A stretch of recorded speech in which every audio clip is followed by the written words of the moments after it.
বেহেস্তের টিকিট লয়ে যেত তারা উনি প্রায় এই আঙ্গার করার পর বিসমিল্লাহির রহমানির রহিম ওই রাজনীতির বিএনপি ভালুকা উপজেলা সংগ্রামী সময় শেখ হাসিনা এবং নৌকা সাবেক সাধারণ সম্পাদক সাবেক ছাত্রনেতা জেলা সনাতন ধর্মী কোনো ধরনের ষড়যন্ত্র বা ওনার সাথে আমার সাক্ষাৎ আসসালামু আলাইকুম বেরিয়ে আসেন তার শিখে অনেক সুদীজন রয়েছে ওনারা জেল জুলুম ভোগ করে আজকের এই অবস্থায় আমরা এসেছি সেজন্য মহান আল্লাহ তাআলার কাছে শুকরিয়া আদায় করি কে সম্মানিত করেছেন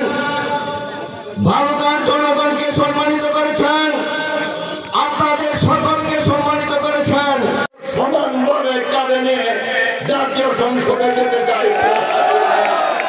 তাই আজকে আঙ্গার সকল ধর্ম বর্ণের মানুষ যারা হিন্দু সম্প্রদায় গারো সম্প্রদায় সংখ্যালঘু সম্প্রদায় এবং হিন্দু বৌদ্ধ খ্রিস্টান